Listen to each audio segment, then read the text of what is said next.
You are tuned to Anubhav 2.0 podcast from senior citizens, catalyzed and supported by the Ministry of Social Justice and Empowerment, Government of India, through National Institutes for Social Defense and Media for Community Foundation.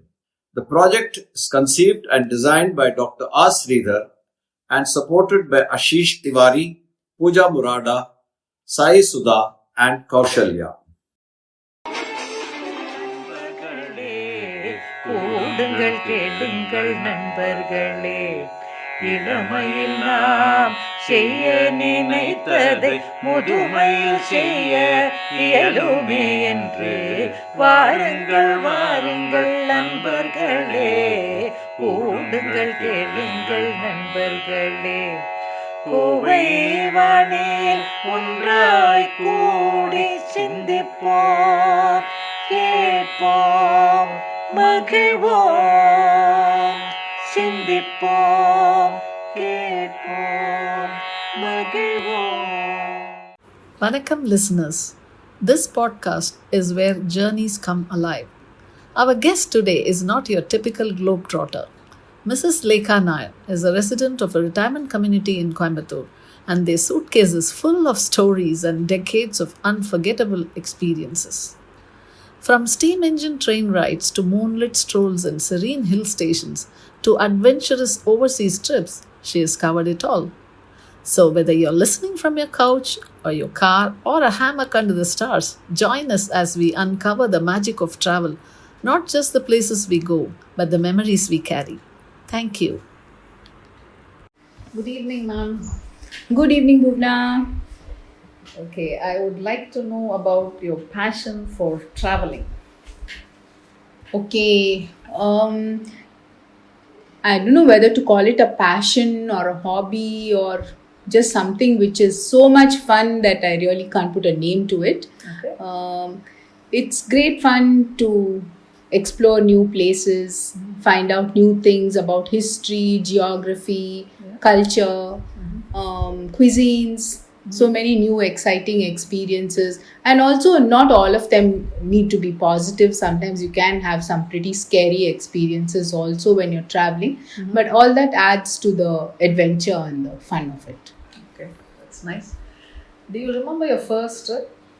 And could you just share your experience with our listeners today? I'm not very sure whether I remember it very clearly. I do remember traveling back with my parents from Calcutta when I was about 2.5 or 3 years old in a train. And I think it was early part of the year because it was pretty cold. I remember that. And I remember the sound of the train, and it was so soothing for me as a child to hear that rhythmic, sound of the wheels. And one thing I do remember is at some of the stations where my dad used to get down from the train, I used to be like really scared whether the train would leave without him, So I think that was a great travel memory that I have. Maybe that was the earliest one. Thank you for sharing with us. Do you think the travel impacts your overall mindset? I'd like to think that it does. And I think we human beings, we are hardwired to travel because when you look back at human history, we have been hunter-gatherers, in our, the ancient humanoids. We moved in search of better pastures, better things to keep us safe, things like that. And later on, even after we settled, there were always greener pastures to look for. And I think there is a huge amount of human curiosity what lies on the other side of the mountain. So that is what keeps us, interested in travel. And when we look at what is the impact of travel on a person, I think we do satisfy that sense of, achievement that you have explored something new, something very exciting, and you get a tremendous amount of satisfaction from that. And the sheer act of moving from one place to another, I think mentally it helps you a lot. I'm talking about, if we are in a state of stress or depression, simply moving out of our house, getting into your car and going for a drive, that itself can, ease your mind and give you a lot of satisfaction. And also in terms of education, I think one trip abroad or even to the next town can really change your perspective about many things that you held without knowing, like prejudices, things that you had misconceptions about, or even something which you felt that, oh my god, I would never do that. For example, a lot of times you would think that, oh, I would never eat XYZ. But then when you go to a new place, you are tempted to try something. So I think it broadens your horizons, gives you more than a book or a library can do. Okay. That's very interesting. Thank you. Now that you've given us such a beautiful explanation on how the travel impacts, which is your favorite travel destination? And since you talked about multi-cuisine, I would also like to know, which is your favorite food during your travel? We've taken quite a few memorable trips because my husband is also a keen traveler, and we've done lots of crazy trips in our time together. Okay. A lot of times we would just pack the kids into a car and just take off to Chennai or wherever. Sometimes it would be just unexpected holidays. Sometimes they are planned holidays, sometimes they are unplanned holidays. One of our memorable trips was when we did a road trip through the UK, and since Apan was already very comfortable, having been a student over there and having driven around the UK, he was very comfortable hiring a car, and we planned every place that we would stop over for the night, right, and what we would see. But on the way, sometimes I would suddenly yell out, oh my god, that's where Jane Austen spent a night or whatever, and then he would have to take a detour and we would go there. So the UK trip was really nice, and the highlight of that was, of course, our trip to Stratford, today being Shakespeare's birthday, the 23rd of April. Visiting Stratford was really, really interesting. And although a lot of people say that it is highly commercialized and we don't even know whether Shakespeare really existed and whether it's all just, touristy stuff, yet it was very interesting, and it was great to see how well they've maintained those tourist spots, and how clean and comfortable everything is made for a tourist.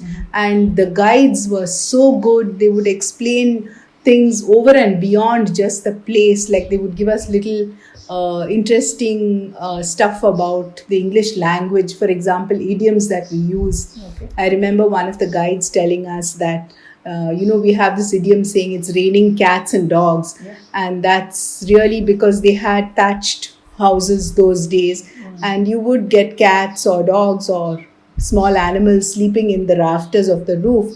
And when it rains, those creatures would just jump down and, so then they would say it's raining cats and dogs. So those little, snippets of information, those were really interesting. And then later on, we went on to visit the Lake District and Wordsworth's cottage, Dove Cottage. All those were really very, very interesting.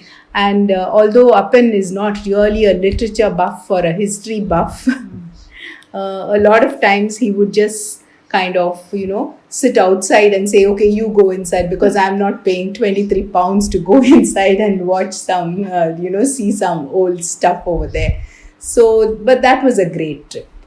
And talking about favorite cuisines, I think when we were on a trip to Japan, I really discovered Japanese cuisine. Okay. And though we had tried Japanese food in Bangalore, but you know how it is. We tend to Indianize quite a lot. But the authentic Japanese cuisine was so beautifully served. It's visually so attractive. Yeah. And before you even kind of taste it, you're already so satiated with the sheer beauty and the symmetry of how wonderfully they present it. And of course, it is an acquired taste. A lot of it, for example, sushi. I was really wondering how I'm going to, really eat raw fish. But then, the way it's served and the way it is, with all the side dishes. And the other day we were talking about that gara, the ginger, the young ginger relish. So along with that, so I love Japanese food, and of course accompanied by their rice wine, sake, which is served in very tiny little bowls, warmed and served. So that was nice. And they are rice eaters like us. Sure. So there are lots of rice options. So I love Japanese cuisine. And I think generally I'm not very particular about food. And I like to try stuff wherever we travel. That's good. So, what's on your travel bucket list? Bhuvna, because we've been talking about it for a long time. Always wanted to travel to Greece, but it's kind of every time we plan something comes up. So we're trying to put a plan together. Let's see how it works out. Okay. Sure. My last question to you is, what is the small advice you would like to give for the travel enthusiasts who are listening to your podcast? I think travel, as you get older, I think it needs to be planned. Right. When we were younger, we could do it without much planning, just throw a lot of stuff into a bag and just take off. Yeah. And I remember there were times when, I would collect the ironed clothes from the dhobi on the way to the station. And then we would reach just in time to jump onto the train. But now as we get older, that's not an option at all. We really need to plan, and all the details need to be planned, as well as accommodation, itinerary, food, and safety is a big concern. So for travelers, I would say that, do your planning, but not too much. Keep it a little flexible also. And don't get stressed about the small things, you need to enjoy that whole trip. And before you go, you need to understand why you're going. Are you going to, enjoy the whole history of it or the geography of it? Or are you just going with friends to have a great time? So those things, once you have all those things, well in place, I think it should be a great trip. And as far as packing is concerned, I always tend to overpack because I come back with half the stuff that, unused. But I feel overpacking is better than underpacking. So be prepared for lots of, and if you are on any medications, especially if traveling from India, it's always better to carry your stuff and maybe a little small home remedies, because it can be very difficult to find medical help in a strange country.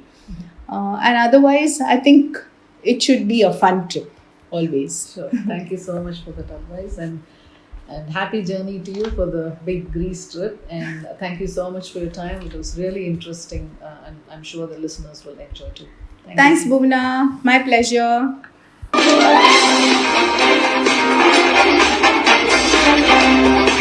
Thank you, and stay tuned.